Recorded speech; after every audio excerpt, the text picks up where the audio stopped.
Então, uma freira, a possibilidade de resistência dela pode não se dar através da luta armada, né, mas se dá através de instâncias que são as instâncias próprias de atuação delas mesmas. Né? Então, são nesses espaços muito mais que eu as encontro, né, como possibilitadoras, como acobertadoras, né, como mulheres que acabam encaminhando, em que acabam oferecendo espaços, oferecendo possibilidades àqueles que ocupavam os espaços públicos, digamos assim. E eu falo também de alguns envolvimentos que daí se dão de uma forma um pouco mais efetiva, de algumas mulheres e algumas religiosas que tentaram sim ganhar esse espaço público com uma atuação que pode parecer um pouco discrepante daquilo que se esperava para a vida religiosa feminina. E é claro também que eu acabo abordando um pouco daquilo que a gente chama de exacerbação da violência, né, que é o caso de freiras que, em função de alguns envolvimentos e em função de algumas atuações, acabaram sofrendo cerceamentos, acabaram sendo presas e, no caso extremo, né, da Madre Maurina Borges da Silveira, inclusive torturada. A Madre Maurina acabou sendo um caso bastante emblemático porque ele representa extremos.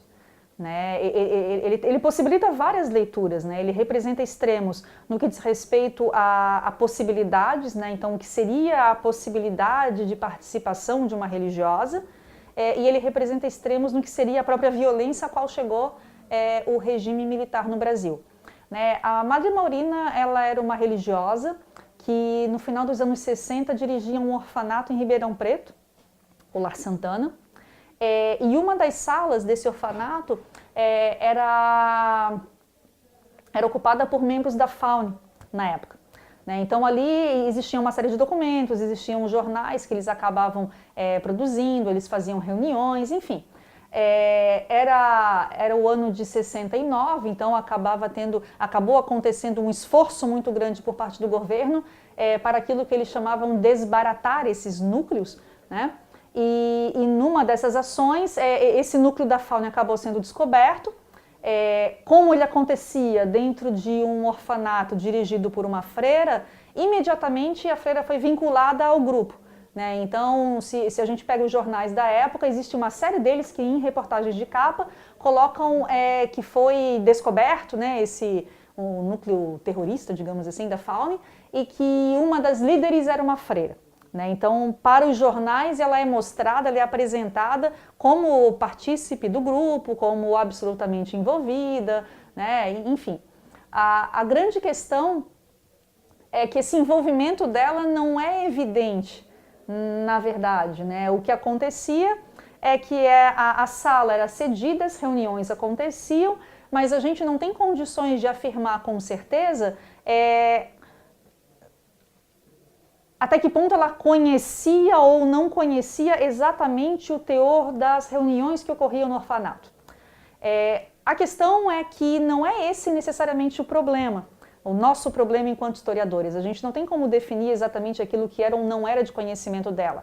Agora, algumas outras coisas a gente consegue inferir. Por exemplo, quando ela soube que o núcleo havia sido descoberto e que aquela sala em especial seria aberta e que as documentações que estavam dentro dela seriam apreendidas, ela teve que tomar uma decisão, né? Ela teve que tomar uma atitude. Ela tinha duas possibilidades: ou ela pegava toda essa documentação e entregava para a polícia e abria os nomes e falava quem eram as pessoas que se reuniam na sala, ou ela fazia o contrário.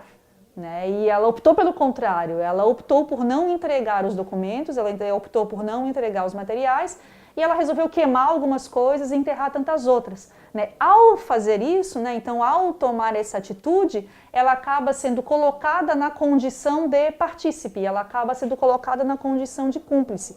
E é em função disso que toda a trajetória dela se desenrola. Né? Então a questão aqui não é necessariamente se ela participava da FAUNE ou não, isso na verdade não nos interessa. Né? O que nos interessa é que ela precisou tomar uma atitude, a atitude foi tomada e tudo aquilo que se desenrola a partir dessa tomada de atitude. Né? Ela sabia, obviamente, o momento que ela vivia, se não soubesse, ela não teria por que se adiantar, né, e queimar essa documentação, então ela sabia que essa documentação tinha um teor político, ela resolve queimar a documentação, esconder a documentação, e ao fazer isso ela acaba sendo enquadrada, não da forma como os membros da FAUNE, mas enquadrada e, portanto, presa e, consequentemente, torturada.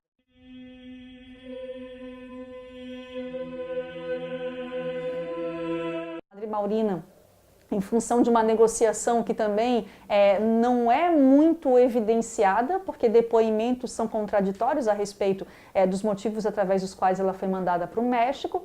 Né? O que a gente sabe e que é documentado é que no início da década de 70, o nome dela aparece, né, como o nome de uma das presas políticas que deveriam ser enviadas ao México na troca do cônsul japonês que havia sido sequestrado. Né? Então, em função disso, ela acaba sendo levada ao México, onde ela fica 10 anos. Né? Ela só pode voltar ao Brasil depois da anistia.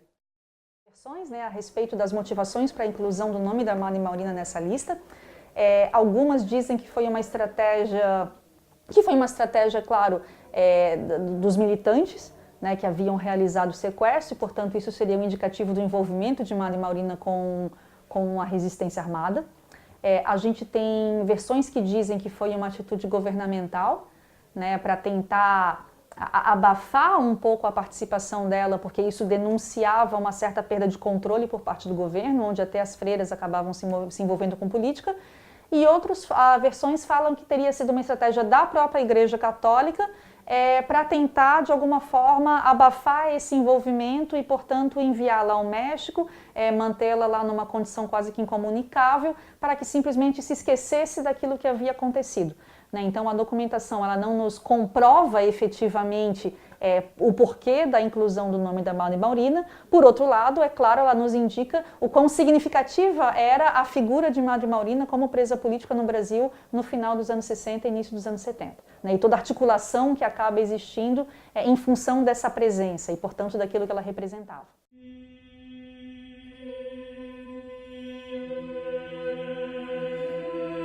Eu trabalho muito mais com as entrevistas e com as memórias na dissertação do que na tese, na verdade. Né? Na tese eu consegui alguns depoimentos, né, como o depoimento do Frei Beto, né, como o depoimento da Maria Valéria Rezende, que era freira na época e que era uma dessas que escondiam as armas, mas eu não classificaria o trabalho como um trabalho de história oral, porque eu não faço esse trabalho das entrevistas e da análise da narrativa enquanto narrativa, do exercício da lembrança e do exercício da memória. Né? As entrevistas na tese, elas vêm muito mais no sentido de me trazer elementos que pudessem ser colocados lado a lado com aquilo que eu encontrava nas fontes e realizar uma leitura muito mais ampla dos eventos que me interessavam nesse momento. Então, não é necessariamente um trabalho de história oral. Né? A memória aqui, ela não entra, então, metodologicamente como entrou na dissertação, digamos assim. Né? Ela é uma fonte colocada lado a lado com todas as outras que me ajudaram a compor, então, uma leitura amplificada do contexto e das experiências que ocorrem dentro desse contexto. Né? Mas existiu alguma dificuldade no momento dessas entrevistas ou não? Não, dificuldade nem tanto. A questão, é claro, que tem muito menos freiras, digamos assim, que se dispõem a falar a respeito da ditadura do que freiras que se dispõem a falar sobre elas mesmas. Né? E isso também é algo muito curioso, porque muitas delas não conseguiam ler a experiência delas mesmas como uma experiência política. Então, muitas delas, elas acabavam dizendo que aquilo que elas estavam fazendo era coisa normal a fazer. Né? Porque elas estavam vendo que as famílias tinham dificuldade, elas estavam vendo que a pessoa precisava de um auxílio, precisava de ajuda, precisava de acolhimento e que ela, portanto, acolheria.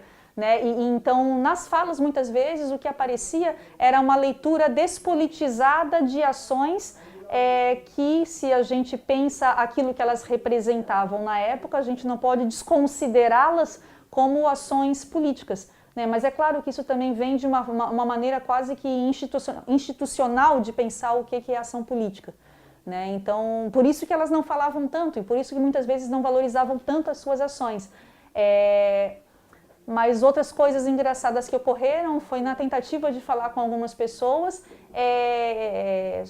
membros, né, da igreja, padres, enfim, começarem a desqualificar algumas dessas participações como se fossem menos relevantes. Né? E isso vai um pouco ao encontro daquilo que eu busquei, que foi o meu ponto de partida, né? Que era a ideia de que essas participações das religiosas, na verdade, não seriam relevantes, né? Não seriam importantes para o período em questão.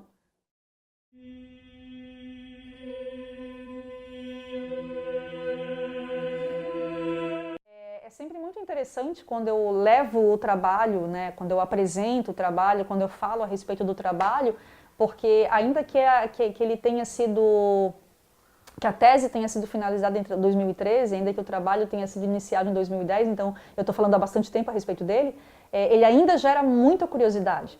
Né? As pessoas têm muitas perguntas, as pessoas elas se percebem muito surpresas ao tentar, né, ao perceber, na verdade, que existe um contingente de mulheres, né, que tiveram uma determinada atuação, que tiveram uma determinada participação, que são absolutamente relevantes e que, ao mesmo tempo, são quase que totalmente desconhecidas, né, e que a gente sabe tão pouco a respeito delas.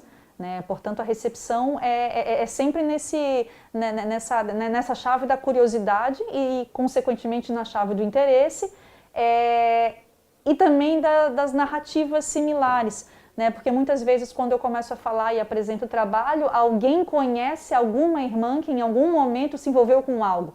Né? Então, esse movimento meio de bola de neve, né, quando a gente fala a respeito de algo e você recebe indicações e essas indicações acabam dando um corpo ainda maior ao trabalho, é algo que é bastante recorrente.